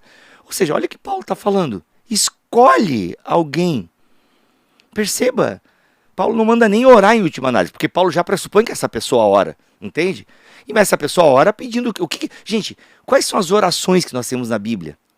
As orações são pedindo sabedoria, pedindo para que o reino de Deus venha, pedindo pelo perdão, pedindo para crescimento espiritual. A oração na Bíblia é isso. Não Senhor, com quem que eu vou casar? Se é com o Jonas, se é com a Bianca, entende? Então assim, o problema é que nós somos tão imaturos espirituais que a gente precisa assim, a gente acha que é espiritual ficar perguntando tudo para Deus. Quando na verdade, o que eu preciso é me comprometer com a Escritura, me comprometer com aquilo que já está revelado, e a partir disso obedecer o que está ali, entende? Julgar a minha vida a partir da Escritura, tomar decisões que honrem a Escritura. Então, por exemplo assim, Senhor, você trabalha em determinado emprego, e aí você tem lá, você recebe uma outra proposta, e essa proposta envolve, às vezes, mudar de cidade e tal. Aí você fala assim, Senhor, será que eu mudo de emprego, Deus? Será que eu devo fazer isso? Bíblia, essa oração está errada? Não, ela não está errada. Você pode compartilhar isso com Deus, e Deus, eu estou em dúvida, Senhor. Mas, Pai, em vez de você perguntar, Deus, me diz o que eu tenho que fazer, a oração que a Bíblia te orientaria é, Senhor, me dê sabedoria. E porque essa oração tem na Bíblia. Tiago fala para a gente pedir sabedoria que Deus prontamente dará. Senhor, me dá sabedoria para escolher. Então, ao invés de ficar perguntando, Deus, me dá um sinal, vou ou não vou para essa outra cidade? Não. Sente com a sua esposa, se você for casado, enfim, com o seu cônjuge, com o seu pastor, verifique se a cidade onde você vai estar vai atender a sua espiritualidade, a sua família. Outra, esse novo emprego tem alguma coisa lícita, ilícita? O que você vai fazer lá vai desagradar a Deus? Porque assim, se você lá tem uma igreja para você congregar, o seu trabalho não desagrada a Deus, tem escola para atender a sua família, enfim, a sua esposa consegue trocar também o trabalho dela para esse lugar, entendeu? Cara, é bom, vai ser bom para sua família, entendeu? Vai. Então você vai julgar essas coisas. Ah, mas eu conheço alguém que orou e Deus respondeu. Gente, eu não vou questionar isso. Ah, porque eu conheço gente que Deus mostrou os mínimos detalhes. Não vou questionar isso. O que eu vou questionar é, isso não tem base na Escritura para ser regra para a igreja. Funcionou para aquela pessoa, não quer dizer que vai funcionar para outra pessoa. Não é que Deus não possa fazer. Exato. E vamos lá, eu sou pentecostal, eu creio em profecia. Eu creio que algo possa ser revelado para a minha vida, alguma coisa específica. Entende? Eu creio, entende? Eu creio que se Deus quiser, Ele pode trazer uma profecia, entende? E para uma coisa específica na vida da pessoa. Eu acho que Deus nem sempre vai fazer. Entende? Porque não é assim que ele trabalha. Eu acho que quando Deus vai trazer uma profecia para alguém, é mais para exortar, para consolar, entende? Então assim, é mais nesse sentido, entende? Que a profecia atuava na Bíblia Sagrada. Agora, se alguém recebeu uma profecia, não, porque vai para esse trabalho, porque eu... Ok, tudo bem. Agora para pensar, gente. Vamos lá, vamos ser honestos aqui. Quantas pessoas que disseram que ouviram a voz de Deus, que aquilo foi para fazer... Gente... Teve gente aí falando que Deus mandou ele votar no candidato tal. Tem gente que jejuou e Deus falou, vote no candidato. Eu duvido que Deus falou para alguém e no candidato que ela tinha que votar. Não, à toa o candidato até perdeu a eleição, né? Então eu não acredito nisso. Isso para mim é emocionalismo. Isso para mim a pessoa está emocionada. Ou ela está querendo enganar o povo, né? Também tem isso. Sabe? Então assim... Sabe, então, eu não acredito assim que a pessoa, que Deus tem que responder tudo na tua vida. E se Deus não responder, porque você está com pouca intimidade com Ele. Não, cara, ora. Claro que você pode orar a Deus, mas também ore para ter sabedoria. Se comprometa com a palavra. Tem a questão de que Deus só responde se for alguém falando para você, mas Deus já fala na Bíblia, né? Exato. É que não é que a gente quer as respostas mínimas. Não, gente, se você deve trabalhar na Renner ou na CIA, Deus não tem nada a ver com isso em última análise. Entende? Não, calcule, converse com gente mais velha. Aonde eu vou trabalhar? A sabedoria está na multidão dos conselhos. Entende? Então assim, eu não estou dizendo para você viver agora a vida como se Deus não existisse. Não, o que eu estou dizendo é, peça sabedoria para Deus. Não se você deve ir para a esquerda ou para a direita. sabe? Se você deve trocar de cidade ou não. Porque você não tem esse tipo de oração na Bíblia Sagrada. Às vezes o camarada no Novo Testamento, ele só tinha que mudar de cidade por causa do trabalho dele ou por causa de uma perseguição, entende? Então assim, mas faça as coisas diante de Deus. Se isso, por exemplo, né? Bíblia, como é que foi começar o teu podcast?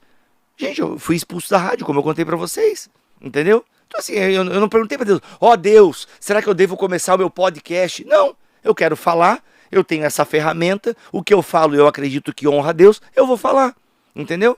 É isso, e no dia que Deus não quiser mais que eu fale, Ele vai tirar da minha mão. E eu ainda vou insistir de outra maneira, porque eu quero falar. Mas quer saber? Fica quieto, aí Deus vai, eu vou entender a voz de Deus, entendeu? Fica na tua agora, Deus. Entende? Então assim, eu acho que a gente acha que está sendo espiritual, mas no fundo a gente está sendo imaturo. Entende? Por quê? Porque a revelação já está na Escritura. Mas repito, acredito no dom de profecia, mas eu não acredito que é toda hora que Deus vai ficar revelando para você. Eu não acredito, inclusive, em pregadores e pregadoras que dizem que a todo momento estão conversando com Deus e Deus dizendo o que eles têm que fazer. Eu não acredito nisso, gente. De verdade. Sério, Bíblia? Seríssimo. Para mim é emocionalismo puro e uma falsa espiritualidade. Tá? Eu acho que a pessoa confunde demais a voz do coração com a voz de Deus. Tá?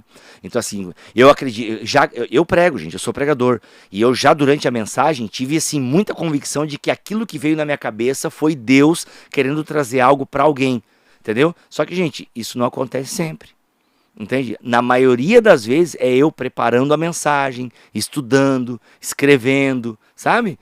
É isso. Mas eu sei que enquanto eu estou pregando, às vezes vem realmente uma coisa. Agora, esse pregador que toda hora, não, porque eu estava conversando com Deus, Deus mandou eu ir lá, Deus mandou eu falar aquilo, Deus mandou eu fazer aquilo. Gente, eu não acredito nisso, tá? Porque eu não encontro um padrão no Novo Testamento para isso.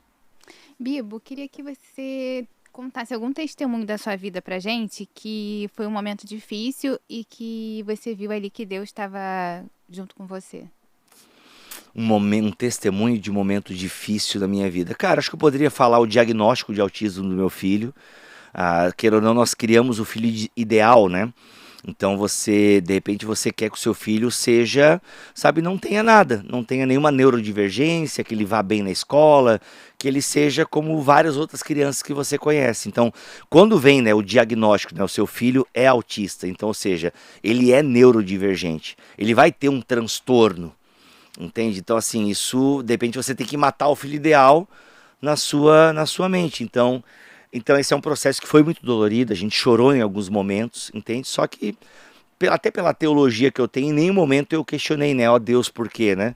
Mas, enfim, pedi força para Deus, condições, porque para você fazer o tanto de terapia que às vezes é recomendado fazer, né? Eu vejo hoje como as terapias foram boas para o meu filho, então eu pedi força para Deus para ter condições, e para que Deus nos guiasse para que a gente fosse, né, o melhor possível para ele e para que ele se desenvolvesse, entendeu? O processo Então, em busca do diagnóstico demorou muito? Sim, foi pelo menos até os 3 anos, né? Então a gente começou a fazer muito cedo já o acompanhamento com psicólogo, fonoaudiólogo, terapeuta ocupacional, desde 1 ano e meio.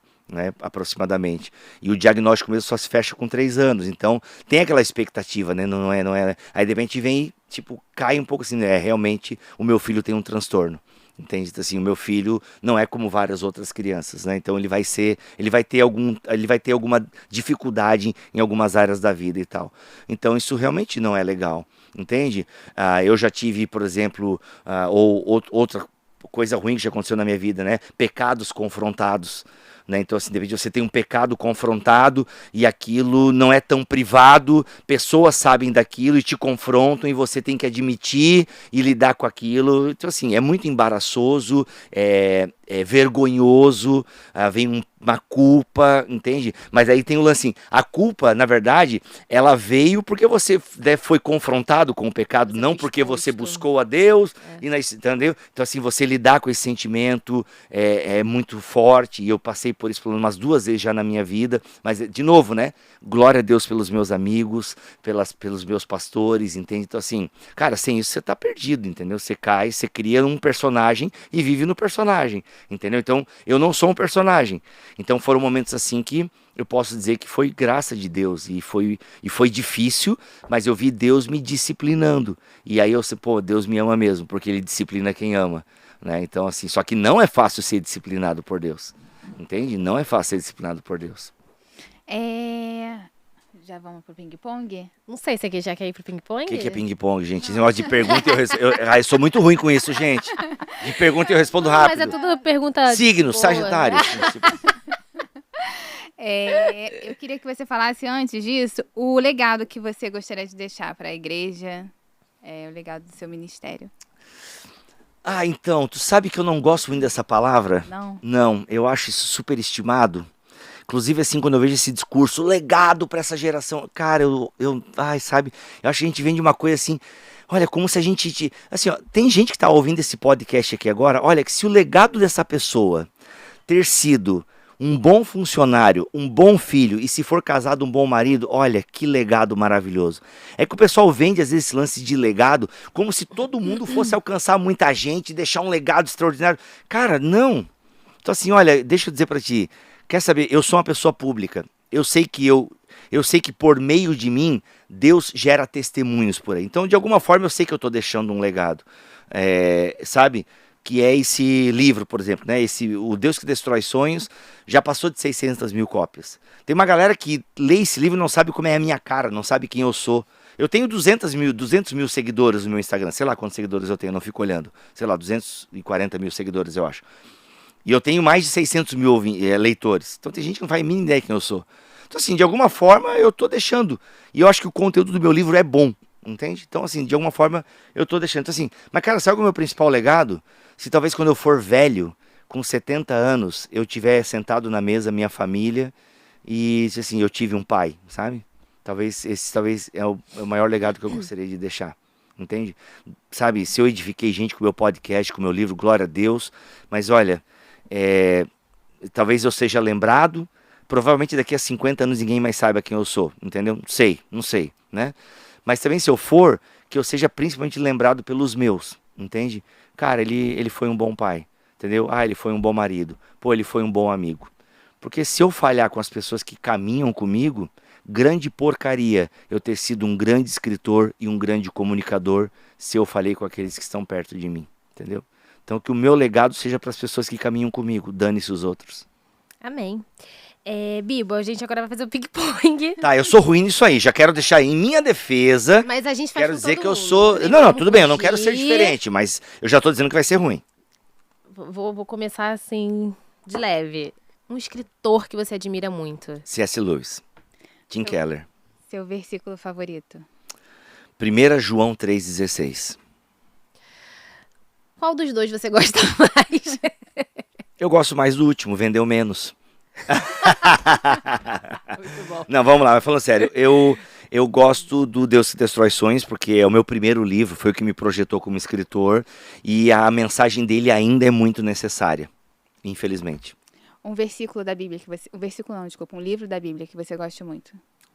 Um livro da Bíblia que eu gosto muito, Eclesiastes, a vida nua e crua. Um personagem da Bíblia que você gostaria de chamar pra conversar, assim, pra tirar uma tarde pra passear com ele. Obrigado, Tomé, porque você teve dúvida e não teve medo de colocar a sua dúvida na presença de Jesus. Eu queria um personagem que você convidaria para o seu podcast. Um personagem da Bíblia que eu convidaria para um... bem, Tomé, eu já falei, então vou usar um personagem da Bíblia que eu convidaria para um podcast. Poxa, Paulo, né? Ia ser o podcast. O quê? Seria Paulo, né? Seria Paulo. Pode Paulo finalizar, Nath, com essa pergunta. Apolo também seria legal. Priscila e Áquila seria um bom casal, assim, de legal. Pô, porque eles foram líderes da igreja primitiva. Provavelmente Priscila, né? Seria legal conversar com Priscila. Como é que era ser uma mulher que pregava, né? Num ambiente patriarcal, por assim dizer, né, com muita predominância masculina. Como é que era, Priscila? Sabe? Evódia, Síntica, entendeu? Como é que eram vocês sendo obreiras, né, numa igreja, numa cultura que tem uma predominância masculina e tal? Como é que era, sabe? Seria legal, seria legal. Para encerrar, eu queria que você falasse o que você Esse é o faz. ping-pong? Nossa, Nossa, mandei super bem, nossa. Ele disse Achei que uma manda coisa mal, mas assim, foi achei que era uma coisa papum. mais complicada. Não. O que você vai falar quando encontrar com Jesus? Não mereci, mas muito obrigado. Não é isso. Não mereci, mas muito obrigado.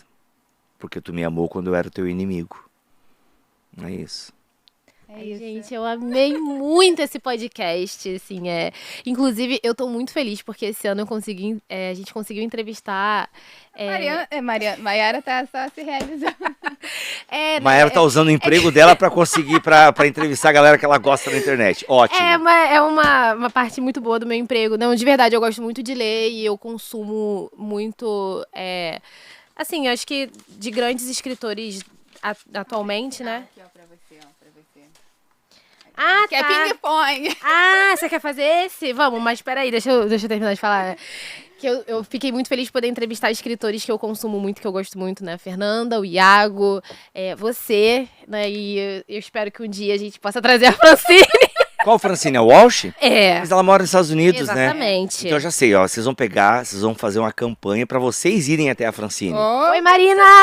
Aí, ó, Marina, leva essa galera pros Estados Unidos. Você já tem visto? Aham. Já tem tudo certo? Então, assim, ó, aí que tá, show de bola, tá pronto. A nossa parte. Assim, já tô nossa com roupa, parte tá já tô com roupa de ir.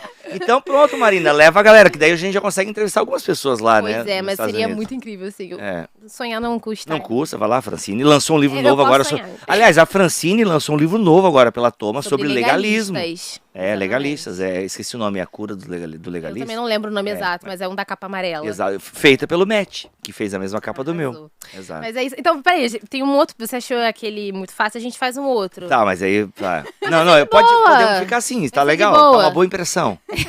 Calvino ou Armínio? Armínio, óbvio. Martinho Lutero ou John Wesley? Aí me pega, porque eu tenho formação luterana, mas eu sou mas eu fico com o Lutero ainda. Agostinho ou Tomás de Aquino? Agostinho. Wright ou John Piper? Quem? N.T. Wright? É. Ah, com certeza N.T. Wright. Não, John Piper não. Você não gosta de John Piper? Não. Ah, gosto sim, mas ele, assim, tipo... Você gosta de Paul Washer? Não, também não. Mas assim, de coisa que eu não... Não, peraí. Quando eu digo que eu não gosto, não é que eu não consumo, eu não tenho nada contra, entende? Eu tenho, assim, algumas falas do John Piper eu não curto muito, assim, em relação, principalmente, ao ministério feminino e como a igreja deve se portar com as mulheres. Mas o outro lá, o Washer, eu nem conheço direito, nunca ouvi, nunca li nada dele. radical. Então quando eu digo que eu não gosto, não é que eu não gosto, eu A não pessoa, consumo. gente, Eu calma. não tenho nada contra a pessoa, entendeu? Pra encerrar a teologia reformada ou um pentecostal? Pentecostal, claro. É isso, Bibo. Foi. Tudo Bibo, como assim? Só pra deixar bem claro, eu não tenho nada contra o John Piper. Eu não quero esse pessoal no meu pé, pelo amor de Deus. Não, eles tá? entenderam. Por Então favor, tá gente. bom, por favor. Quem você quer ver que não pode crer? Quem você quer que a gente traga aqui? Eu quero que vocês tragam o Gutierre Siqueira, que é um pregador pentecostal muito bom, para falar sobre o livro dele, Igreja Polarizada, tá? A polarização na igreja. Ele teve inclusive no Conversa com o Bial falando sobre isso. E eu acho que é um tema que para 2026 tem que ter nesse podcast. Tem que falar sobre política e fé mesmo, mas uma visão equilibrada que o Gutierre super vai ter. E ele é pentecostal, se quiser ele fala em línguas, tá tudo certo. Então o Gutierre acho que é um nome muito legal para ter em 2026 aqui, tá? Para falar sobre igreja e política mesmo, assim, acho que é legal. Muito bom, tá? Penso que vocês aqui no Rio de Janeiro, vocês podem trazer Daniel Guanais. Tem um pastor presbiteriano que eu amo de paixão. É um cara, ele é psicólogo, ele é pastor. Gente, vocês vão amar o papo com ele. Vocês vão assim, meu Bíblia tava certo. Como foi gostoso conversar. Porque o Guanais, ele lançou um livro também sobre cuidar de si. Sabe? Áreas da nossa vida que a gente precisa prestar atenção.